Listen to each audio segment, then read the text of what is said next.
Prince Philip is one of the British monarchy's most controversial figures.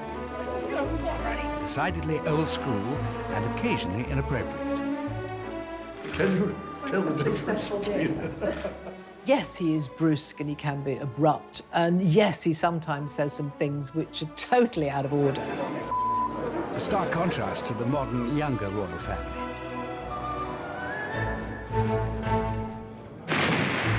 But before he joined the House of Windsor, Philip's life was an epic tale of war.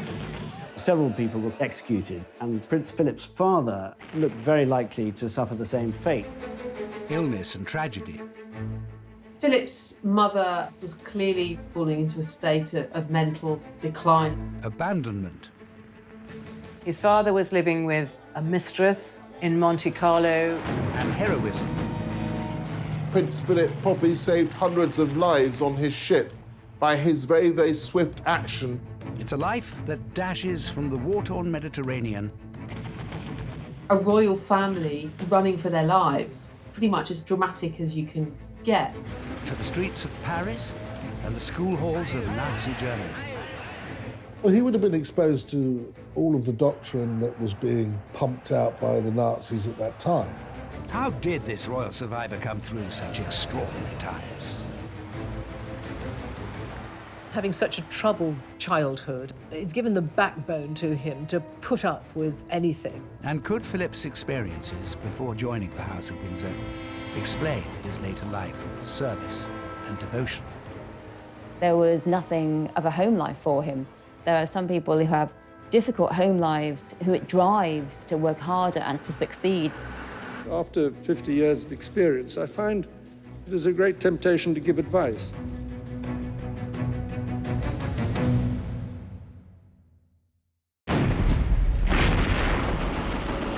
Turkey in 1922.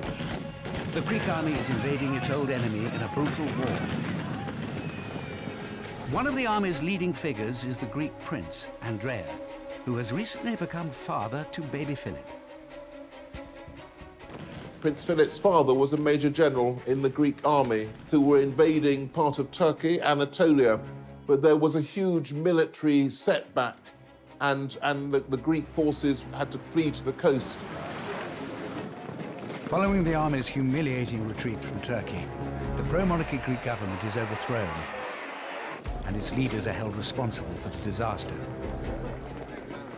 In the aftermath of this coup, several of the people were court-martialed and executed, including a former prime minister, a former foreign minister, several of sort of top generals. And when the execution was carried out, they all stood incredibly bravely and stared at the firing squad. Prince Philip's father looked very likely to suffer the same fate. This is a really precarious time for Philip. Suddenly, really the rug is pulled beneath his family's feet. Philip's father's life is only spared by the court when his cousin, the British King, George V, intervenes. Somewhat surreptitiously, I think, George V was very instrumental in organising the escape from Greece of his cousins, including Philip, a babe in arms, who was taken onto this ship because there was no cot, no crib for him, and so the sailors engineered a cot for him out of old fruit crates. It is a dramatic start in life for Prince Philip. Born Philippos Andreou in Corfu just 18 months earlier, in June 1921. He was born on the dining room table, in fact, of a beautiful villa in Corfu called Mont Repos. And he was born on the dining room table because the surgeon thought that was the best place for Alice to give birth.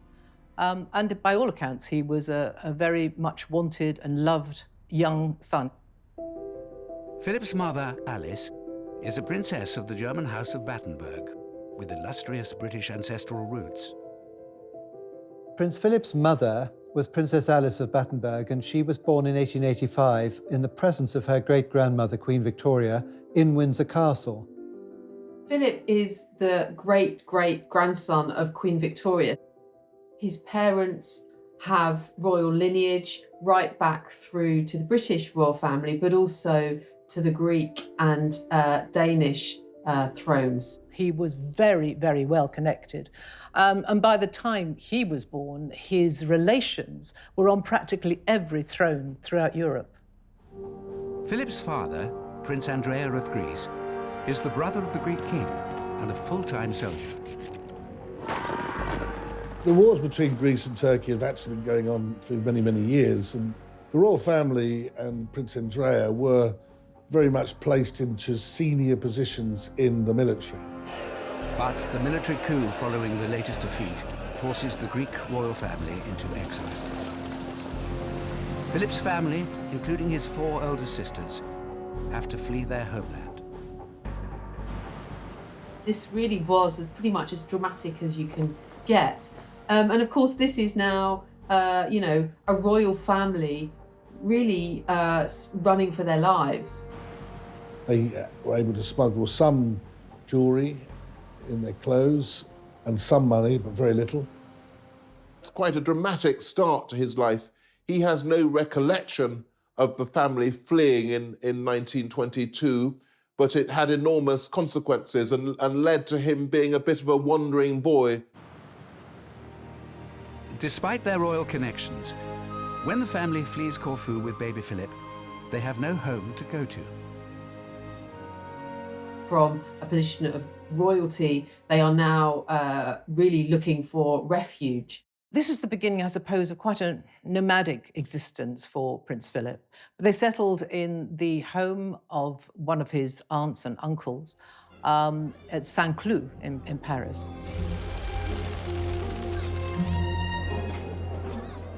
They basically gave the exiled family a house in which to live, and if they needed it, they would help them financially. Their life in Paris was fairly stable, but of course they were dependent on charity, basically, and I don't think anybody really likes that very much. And the other point is, of course, that as members of the royal family, they felt themselves dispossessed and, in a sense, pointless. They didn't have anything that they could really do. But Philip's life in Paris is happy and stable, surrounded by his loving family. I think these early years of Philip's life were perhaps the happiest of his childhood, because it was relatively settled for those years in Paris, and his father, Andrea, adored him. His sisters recalled how there'd be gales of laughter when Philip and his father were larking around. He was able to be educated. His relatives paid for him to have a good education. He was multilingual. He speaks, as a result, fluent French as well as German. But when Philip is 8 years old, his happy family life in Paris begins to break down. Philip's mother, Alice, was clearly very fragile in her emotional, psychological health, and there's every sense that the kind of trauma of the events in Greece and their hasty departure really did put her under psychological strain. No one really knows whether she suffered from bipolar disorder or whether she was, in fact, paranoid schizophrenic. Alice felt she communicated with the spiritual world. She took to lying on the floor for great periods of time, waiting for the spirits to tell her what she should be doing. Philip's father, Prince Andrea, has his own struggles with life in exile. I think that Andrea is perhaps unfulfilled because he's had life as a Greek royal, and then he's a major general in the army, and then suddenly he's an exile. And I think a middle-aged prince without a role, that's difficult. Alice's growing mental instability had a profound effect on her marriage, which maybe had never been that strong, but certainly in view of her eccentricities and her mental breakdown, Andrea spent less and less time with the family. Alice's family takes the decision that she needs urgent help. One Easter holidays, the family had gone to stay with some relations in Germany, and Alice's mother organised for psychiatric doctors to come and basically snatch her away. The children were taken out for the day, and she was sort of bundled into the car and driven off to a secure sanatorium. As a result, his father then seemed to somewhat abandon the family. Bear in mind, his sisters were older now, and it was just Philip was quite young. Philip loses first his mother and then his father, all before his 9th birthday.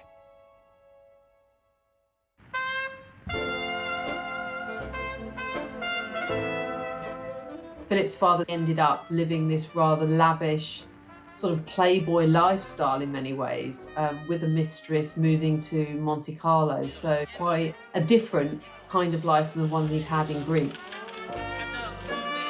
Philip would see little of either his mother or his father for the rest of his childhood. Prince Philip, as a boy, seemed to take all this in his stride. He was a very cheerful, mischievous, practical joker, and it didn't seem as though he was especially affected by it. I talked to Prince Philip and he said, and I think this is very significant really, my mother was ill, my father was away, so I had to get on with it. And that really is what he's done all his life. Child psychologists would say that he built himself a sort of shell around himself where he could sort of function as this outwardly cheerful person, but he didn't want to have people ask him about how he was feeling, and that would tend to bring out sort of irritation and anger from him. With his parents unable to take care of him, Philip's family now has to decide where the 9-year-old boy should go. Decisions that will shape the rest of his life. It's Paris in the summer of 1930, and aged just 9, Philip is coping with distress and upheaval. The family decides that young Philip will live with Alice's brother in England. George, the Marquis of Milford Haven, or Georgie as he is known, is Philip's uncle. He is a Royal Navy commander and happily married to Nada, a former Russian aristocrat with 2 children of their own. They had this beautiful house in England, in Berkshire, and basically Philip went to live with them and he absolutely adored George, his uncle. Philip is warmly welcomed into the home of the Milford Havens. A home, though, that is probably unlike any other he would experience. Prince Philip, I think, very much enjoyed both of their company. They were very sort of broad-minded. They had what was reputed to be the largest collection of pornography then existing. They sent their son, age of 17, he was sent to a brothel in Paris to round off his education. They were sort of quite out there, but their marriage was very strong. Though there was infidelities that took place in that relationship, what he witnessed as a boy were 2 people that enjoyed love and were warm to him. Philip's whole family, though, play a role in his upbringing.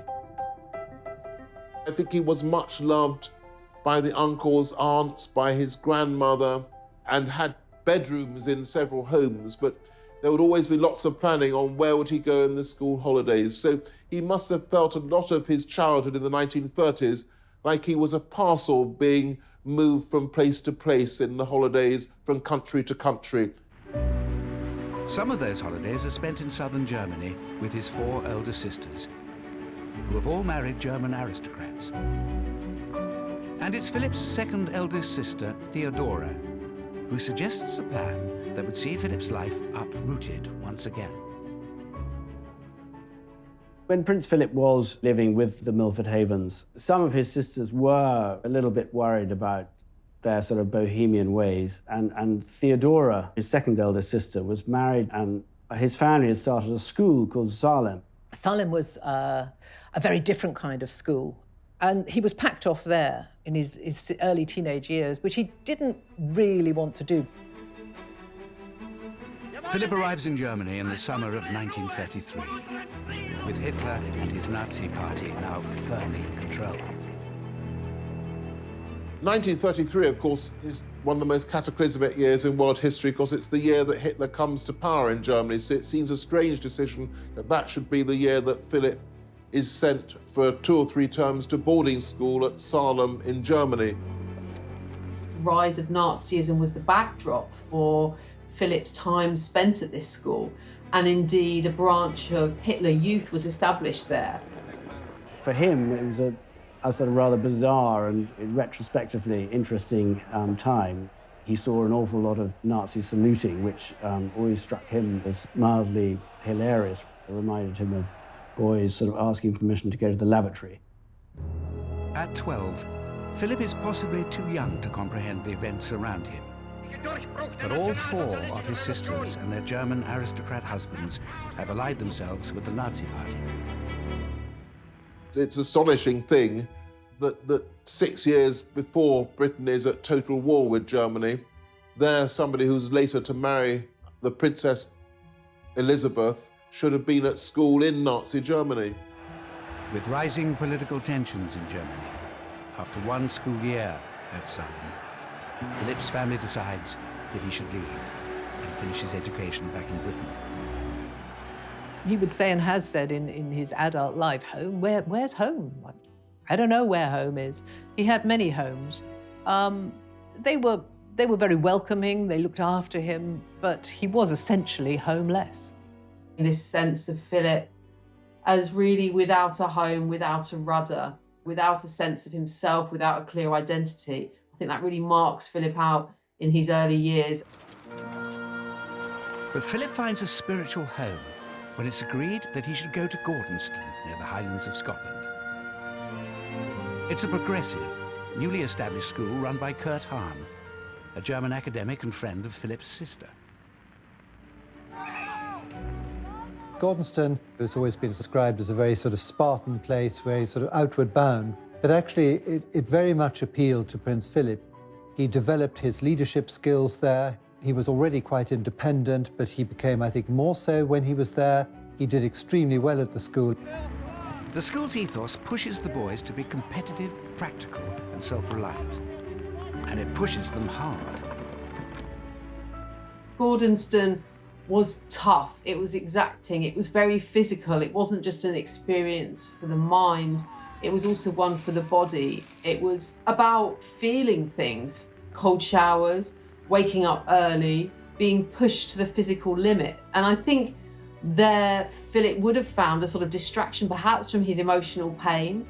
Gordonstoun was a very, very unusual school in its time. It wasn't your typical British boarding school. It was no Eton or Winchester, but it very much was part of moulding Philip in the outdoorsy, direct person that he became. Philip embraces the Gordonstoun regime, but the trauma that has marked his young life is set to return. It was while Philip was at Gordonstoun that there was a family tragedy which profoundly affected him, as it did the whole of the family. One of his sisters, Cecile, was coming with her husband and children over to the UK for a wedding. He was called into his headmaster's study to be told that his sister and her husband and her mother-in-law and her 2 boys had been killed in this plane crash. Prince Philip, on hearing the news, didn't break down. His sorrow was that of a man.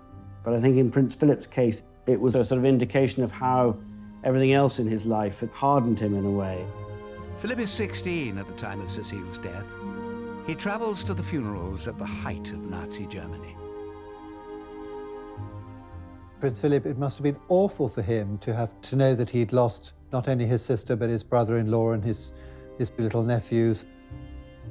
The funeral was a sad affair, obviously, but a very strange affair, really, for him. The streets were sort of festooned with swastikas, and he was sort of part of a procession walking behind his sister's coffin, and he was this sort of forlorn figure in a sort of black overcoat. And within a year of losing his sister and her family, Philip suffers another unexpected bereavement. Shortly after Cecile's death, his favourite uncle, George Milford Haven, died of bone cancer. That's a double tragedy, really, for Philip. And, you know, he had to move on again. Life was just sort of one awful event after another, really, but he seemed to come through them all, and he sort of managed to remain a sort of outwardly cheerful young person. Philip develops an effective coping strategy to deal with the difficulties he faces: the stiff upper lip. When he finished at Gordonstoun, Philip was a very confident and competent young man, certainly on the outside. We'll never, I think, ever truly know what went and goes on inside Philip's head and his heart. because he'd had to, with such a difficult upbringing, have a very iron facade. But inside, he's always been quite sensitive. The void in Philip's life left by the death of his uncle is soon filled by George's younger brother, Lord Louis Mountbatten, who will become highly influential in the course of Philip's life. Lord Louis Mountbatten, the younger brother, really did take a lead in his life, and he was a great mentor. Mountbatten was a real doer. He was somebody who had great ambition, great talent, great networking. One of the first bits of advice Philip takes from his uncle Dickie, as Mountbatten is known, is to follow him into the Royal Navy. After leaving Gordonstoun in 1939, of course, the outbreak of war, Philip enrolls in the Royal Navy College at Dartmouth. And it is a royal visit to the college that summer that would change the course of Philip's life completely. Prince Philip begins his training at Dartmouth's Royal Naval College in May 1939, 4 months before the outbreak of World War II. I think aged 18, he's already a very, very self-sufficient man. These difficulties which have befallen him have toughened him up. He has the advantage of being devastatingly good-looking. He's very, very blonde in those early pictures, and already he's become a bit of a magnet for young women. The young cadet's charms are on full display when the royal family visits the academy in July. His uncle, Dickie Mountbatten, arranges for Philip to entertain the princesses, Elizabeth and Margaret. They played a few games, they went on the croquet lawn, they went out to the tennis courts, and Philip jumped over the nets and suggested they do the same. And by all accounts, Elizabeth was smitten. She wrote to Philip to thank him for looking after her and Margaret. And then Philip wrote back. It was his cousin. She was a good contact to have. She was eventually going to be Queen of England. So Philip isn't a fool. So they started sending letters to each other. But Elizabeth is only 13 years old, too young for any serious romantic interest. Besides, Philip has other things on his mind. Less than 6 weeks after that fateful meeting, Britain declares war on Germany. We tried again and again to prevent this war. And for the sake of peace, we put up with a lot of things happening which ought not to have happened. In early 1940, Philip is sent to sea. At first to the Indian Ocean to escort convoys of soldiers. But the young midshipman is eager to be in the thick of the action. And by the following year, he gets his wish. He's transferred to a battleship in the Mediterranean to join the fight against the Italian Navy.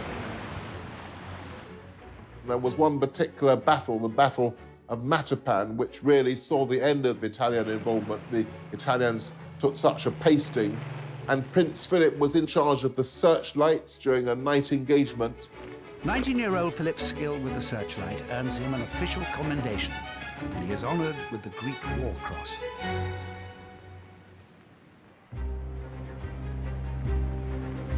Philip is proving to be a first-rate seaman.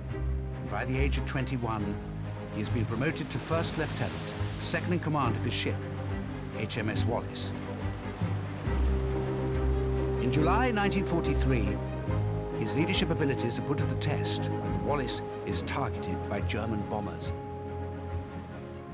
As soon as the sort of first round had finished and they went away, you know, Prince Philip knew that they would be back to finish him off. And he had to come up with something pretty quickly. And he prepared a raft with other officers, and they lit burning torches, flares at the end of the raft with smoke coming out. And they set the raft off and sailed very, very quickly, completely dark in the other direction. When the German planes returned, thankfully, instead of bombing Wallace, they bombed this decoy. Prince Philip probably saved hundreds of lives on his ship by his very, very swift action. Philip spends Christmas of 1943 with the royal family.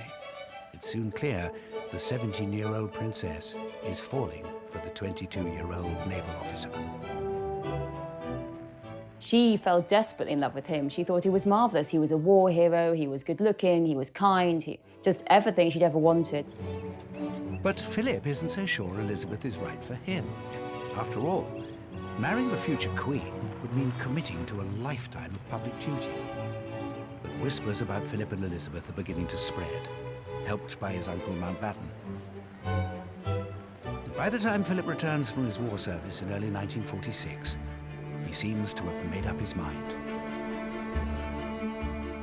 I think he only started to fall in love with Elizabeth about 1946, when the king started to warm to him and he was invited to more and more family events. He began to see the advantages of what was in front of him, but also the genuine affection would then develop with Elizabeth. Winning Elizabeth's heart proves relatively easy, but winning over her parents and their courtiers is a different matter. Nobody approved of him at all, but Elizabeth, for the first time in her life, she really, really stuck her heels in. This was the man she wanted, and no other would do. To become a more suitable candidate for the princess's hand, Philip makes some dramatic changes. With the help and guidance of Dicky Mountbatten, his uncle, he decided, or it was decided for him perhaps, that he should take on British nationality. And so he gave up his right to the Greek throne, he gave up his Greek nationality, he was no longer Philip of Greece, and he became British and he became Philip Mountbatten. And he also had to give up the religion he'd been baptised into. He was no longer Greek Orthodox, he now had to be Anglican. So they really do everything to change Philip into the English man they wish he was. I think those quite significant sacrifices was the beginning of a whole series of sacrifices that would then mark out Philip in relation to Elizabeth. He was always going to have to try to conform, to be acceptable. By the summer of 1947, Philip and Elizabeth have finally won the King and Queen's blessing. In these, the first special studies of the pair since the news of their engagement, it's easy to see the radiant happiness of the princess as she and her very good-looking husband-to-be pose for the cameras in the palace.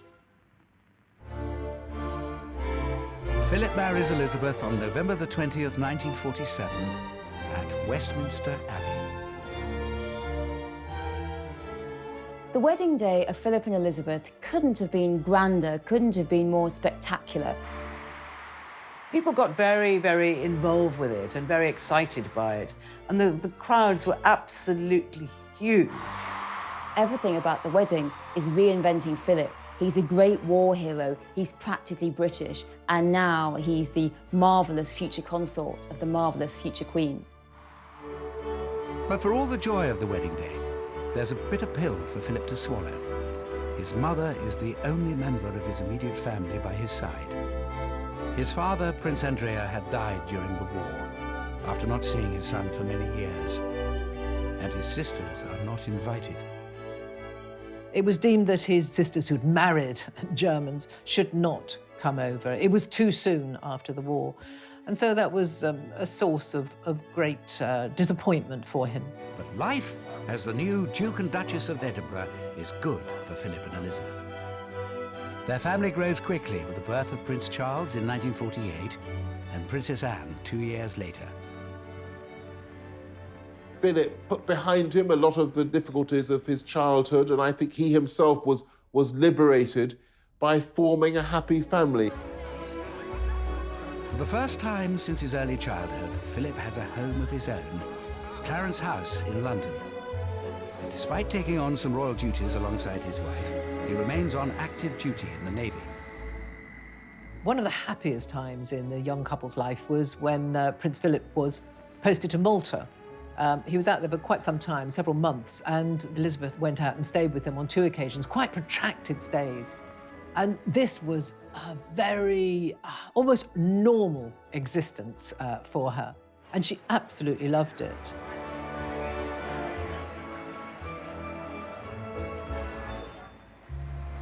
But in 1951, King George VI becomes ill with what is later revealed to be lung cancer. It falls to Elizabeth and Philip to take on more royal duties in his place, including a tour of the Commonwealth nations in early 1952. They were going to be away for several months. So they set off for Kenya, hoping that when they came back, the king would be okay. But it was not to be. Just days after their departure, on February the 6th, King George dies in his sleep. A royal aide breaks the news to Philip. Philip has to break the news to his wife that her beloved father is gone, and also that everything has changed overnight. She is now the queen, he is now the consort, and the life they had before is over. Their entire life changed. When they arrived on the tarmac at London Airport, Elizabeth came down the steps first, and Philip hung back.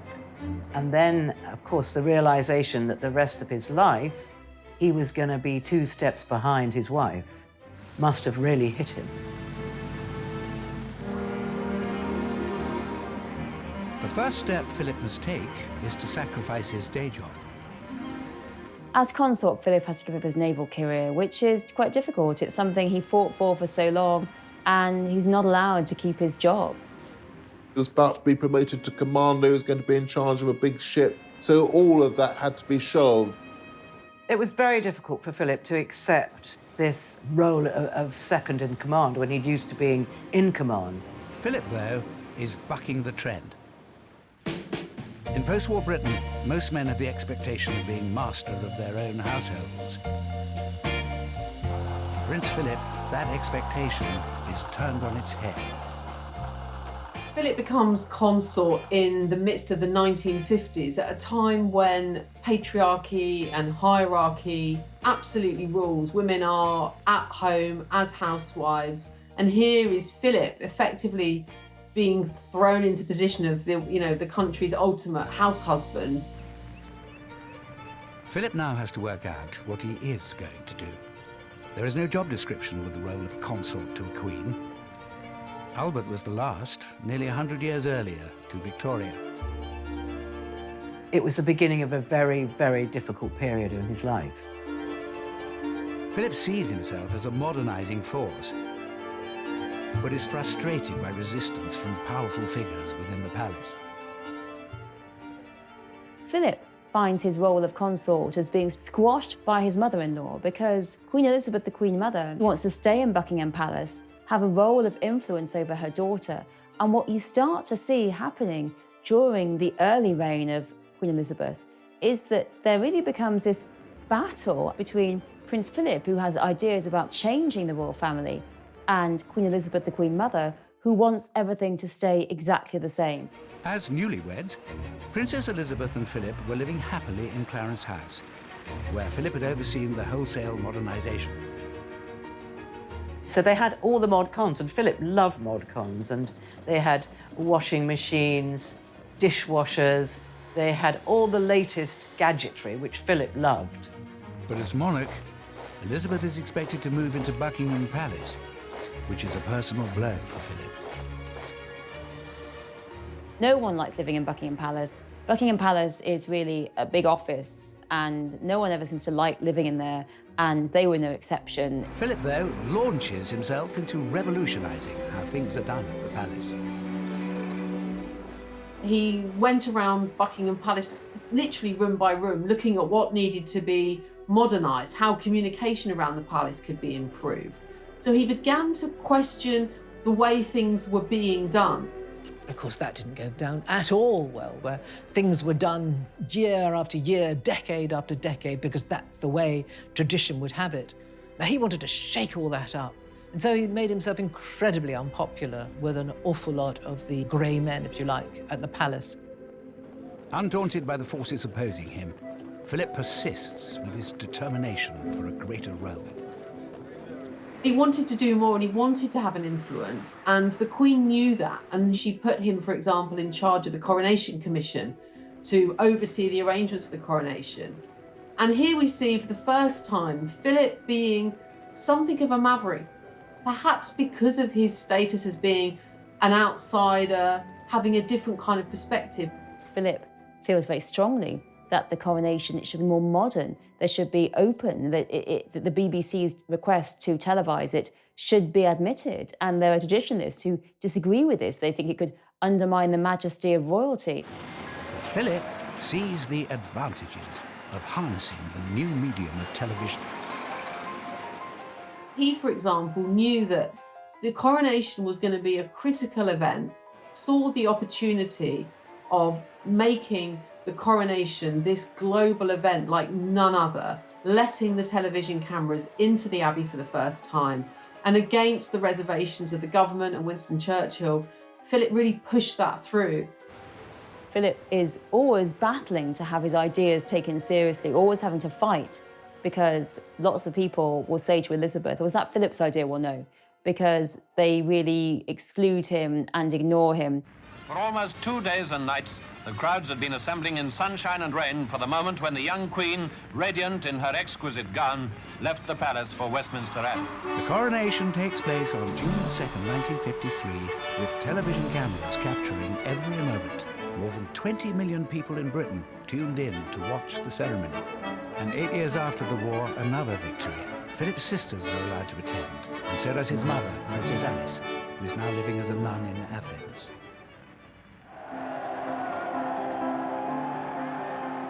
Philip always been very, very fond of his mother, and I think he was really happy that his mother should be there. But she came in her grey nun's habit, so she was very obvious. It was a great moment for Philip and his relations. But the success of the coronation, both on the world stage and for Philip personally, comes off the back of a body blow for the man in the support role. After their marriage, the couple were known as the Edinburghs. But once Elizabeth ascended the throne, the plan is that she will be part of the House of Windsor. He expected, absolutely expected, that Elizabeth would take his name on marriage and that the children would take his name. So therefore, it would be the House of Mountbatten. Philip's assumption that the family will adopt his surname is political dynamite. Various people, most importantly Churchill, were dead set against this idea and were determined that the name should remain Windsor. There was a big row about it, but Philip lost the argument, and the Queen decreed that her children, Charles and Anne, would be part of the House of Windsor. But during the row, he said, what kind of man am I? I'm just a bloody amoeba, he said. So it was very, very hurtful to him. Philip focuses his energies on where he believes he can make a difference. Inspired by his own education and achievements at Gordonstoun, Philip establishes the Duke of Edinburgh Reward Scheme in 1956. The life of modern youth isn't all pop music, long hair and punch-ups. He recently presented gold awards to 127 girls and over 750 boys. He wanted to empower youth. He wanted them to meet the challenges that were facing them.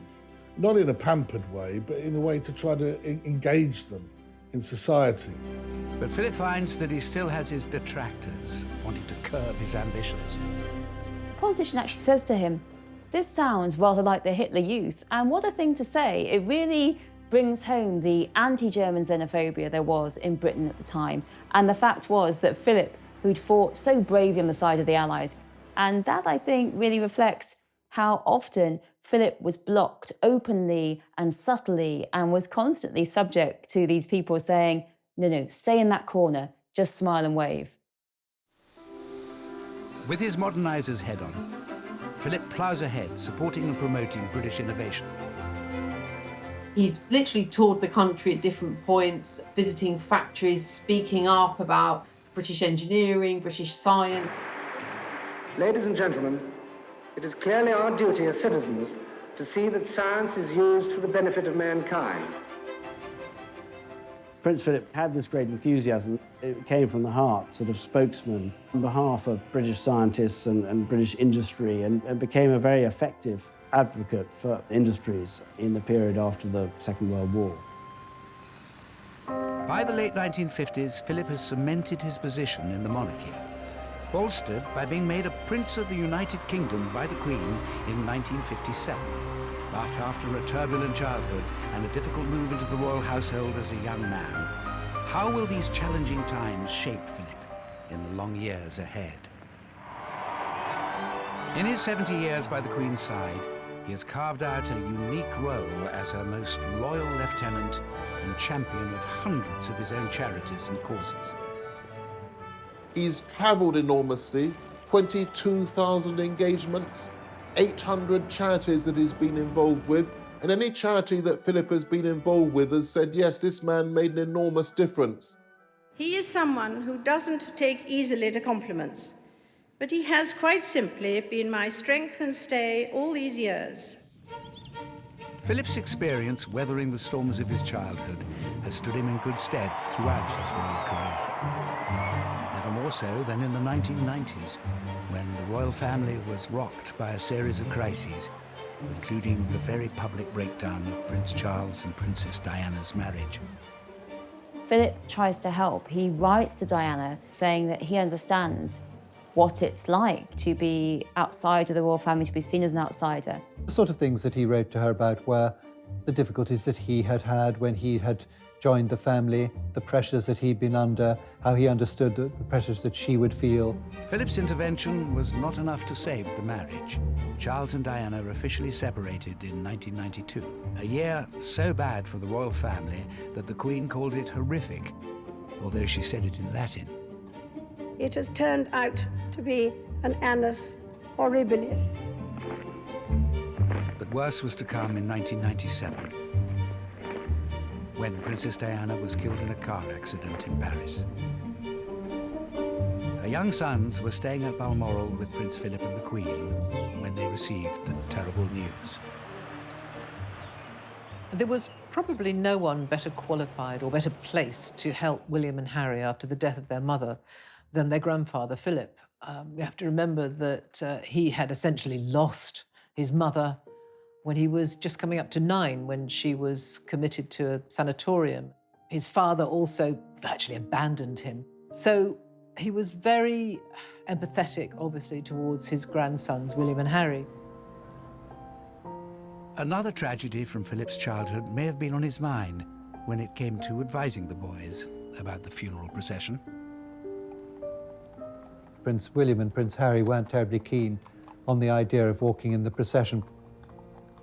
Prince Philip took the long view, and he said, I think, when you're older, that you would very much regret not walking behind your mother's coffin. Philip had done it himself behind his own sister's coffin, age 16, walked behind Cecile's coffin, devastated, full of pain.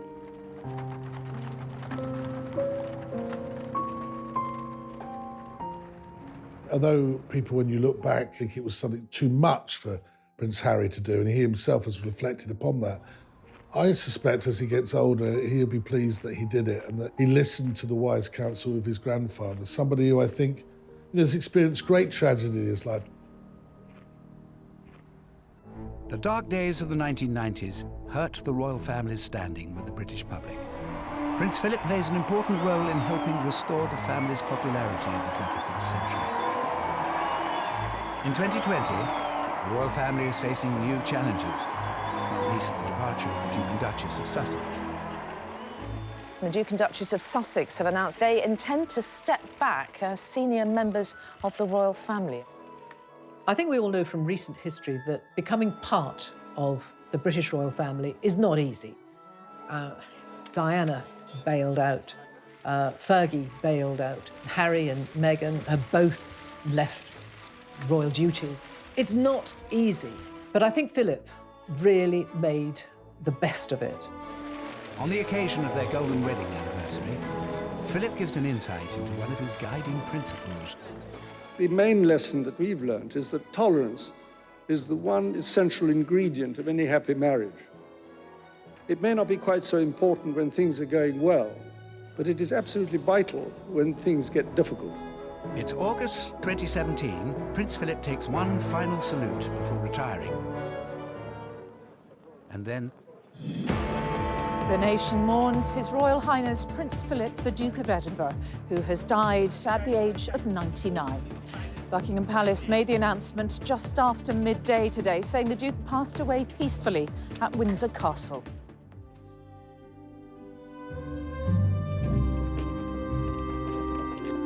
Prince Philip's life was never smooth sailing. Beginning with exile and abandonment, through his wartime heroics and early battles with the royal establishment, to the tempestuous years of the 1990s. But it's these storms that cemented his resilience and strength to succeed in his role, guiding his family, supporting the Queen, and serving the country for more than 70 years.